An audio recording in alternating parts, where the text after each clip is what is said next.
Oke, Assalamualaikum warahmatullahi wabarakatuh. Bertemu lagi dengan saya Muhammad Fuad Hanif. Kali ini kita akan membahas iman kepada qada dan qadar.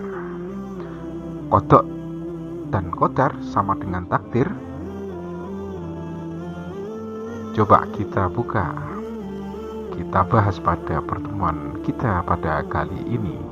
Sebelum kita bahas tentang qada dan qadar sama dengan takdir, adapun yang akan kami bahas di sini, yang pertama adalah definisi, yang kedua adalah macam-macam takdir, yang ketiga adalah aliran dalam meyakini sebuah takdir, yang keempat adalah kaitan takdir, ikhtiar, dan tawakal. Ayo kita mulai.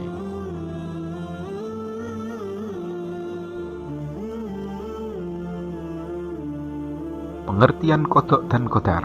Qada menurut bahasa berarti ketetapan, ketentuan, ukuran, takaran, atau sifat. Sedangkan menurut istilah, qada adalah ketetapan Allah Subhanahu wa Ta'ala yang tercatat di Lauhil Mahfuz sejak zaman azali.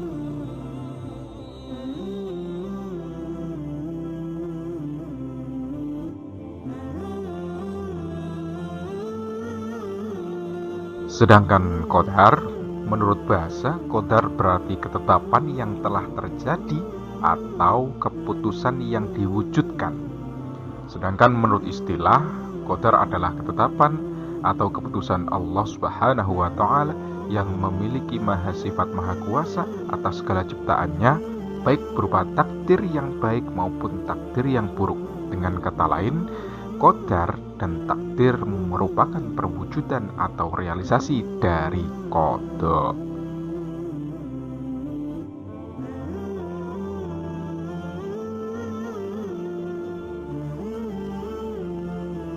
Dalam surat At-Taubah ayat 51 yang berbunyi, A'udzubillahi minasyaitonirrajim. Bismillahirrahmanirrahim. Qul lan yusibana illa ma kataballahu lana huwa maulana wa 'alallahi falyatawakkalul mu'minun. Shadaqallahul 'azim, yang artinya, katakanlah, sesekali tidak akan menimpa kamu melainkan apa yang telah ditetapkan oleh Allah Subhanahu wa Ta'ala bagi kami. Dialah pelindung kami, dan hanya kepada Allah Subhanahu wa Ta'ala oleh yang beriman harus bertawakal. Surat At-Taubah ayat 51.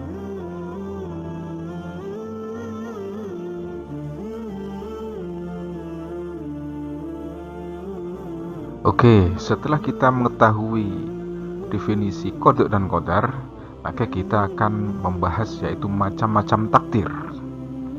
Takdir ada dua, yang pertama takdir mubram, yang kedua adalah takdir mu'allaq.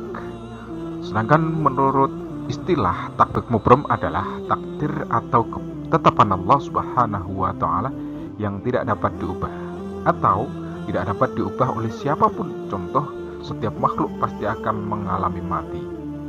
Dalam takdir mubram ini, manusia ada pada posisi manusia musayyar atau digerakkan atau dikendalikan. Dalam surat Al-Imran ayat 185 yang berbunyi, A'udzubillahi minasyaitonirrajim.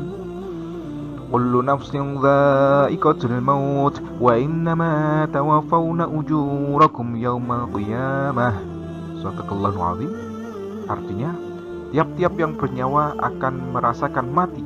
Sesungguhnya pada hari kiamat sajalah disempurnakan pahalamu. Surat Ali Imran ayat 185.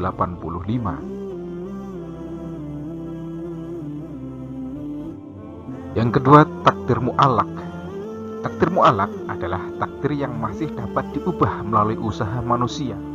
Setiap hamba diberi peluang untuk kesempatan oleh Allah Subhanahu wa Ta'ala untuk berusaha mengubah keadaan dirinya menjadi lebih baik. Dalam takdir mu'allaq, manusia ada pada posisi mukhayyar atau diberi pilihan. Dalam surat Ar-Ra'd ayat 11 yang berbunyi, A'udzu billahi minasyaitonir rajim. Bismillahirrahmanirrahim. Innallaha la tughayyiru ma biqaumin hatta yughayyiru ma bi anfusihim. Shadaqallahul azim, yang artinya sesungguhnya Allah tidak akan merubah keadaan suatu kaum sehingga mereka mau mengubah keadaan yang ada pada diri mereka sendiri. Surat Ar-Ra'd ayat 11.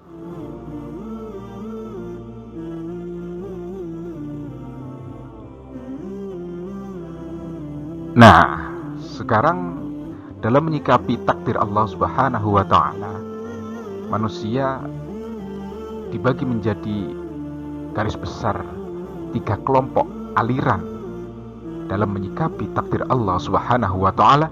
Yang pertama adalah aliran Jabariyah, yang kedua aliran Qadariyah, yang ketiga adalah aliran Ahlus Sunnah wal Jamaah. Sekarang apa sih aliran Jabariyah? Aliran Jabariyah berpandangan bahwa manusia tidak memiliki kehendak bebas dalam kehidupannya dan segala sesuatu yang terjadi adalah murni kehendak Allah Subhanahu wa taala semata. Pandangan ini cenderung menganggap hidup sudah ditentukan oleh Allah Subhanahu wa taala. Ketika melakukan kesalahan atau dosa, mereka beralasan sudah takdir Allah Subhanahu wa taala. Inilah pendapat dari aliran Jabariyah.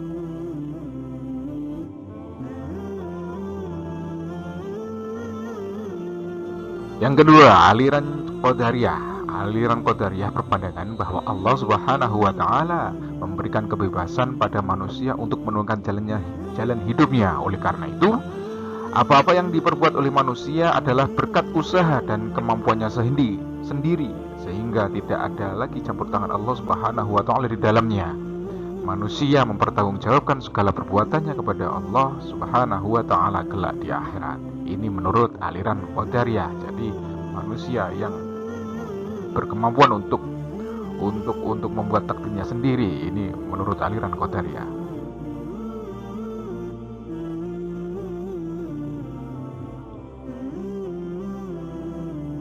Yang ketiga, aliran Ahlus Sunnah wal Jamaah. Ahli Sunnah ya, Ahli Sunnah. Dalam menyikapi takdir Allah Subhanahu wa taala, kelompok ini berkeyakinan bahwa Allah sudah menentukan takdirnya bagi mereka, tetapi manusia lebih diberikan kesempatan untuk menentukan atau memilih terbaik bagi dirinya. Mereka selalu berikhtiar untuk menentukan takdir yang terbaik melalui ikhtiar dan berdoa. Ikhtiar di sini bisa berupa ikhtiar lahir ataupun ikhtiar batin.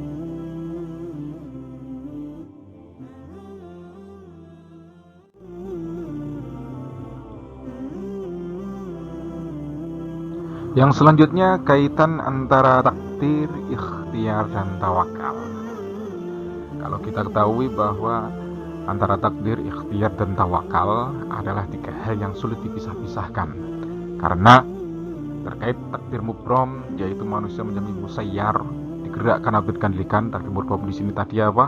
Takdir yang tidak bisa dirubah. Sedangkan takdir mu'allaq adalah manusia pada posisi mukhayyar atau diberi pilihan, atau diberi kebebasan untuk memilih dan diberi hak untuk berikhtiar, berusaha demi mewujudkan pahalanya, baik ikhtiar lahir maupun batin. Sedangkan tawakal diartikan dengan sikap pasrah dan menyerahkan segala urusannya kepada Allah Subhanahu wa taala.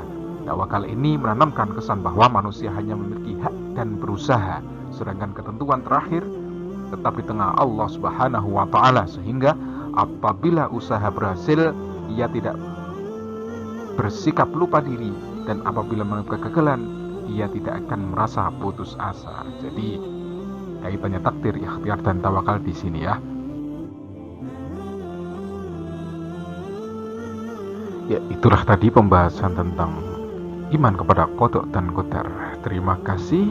Mohon maaf atas segala kesalahan. Akhirul kalami, billahi taufik wal hidayah. Assalamualaikum warahmatullahi wabarakatuh.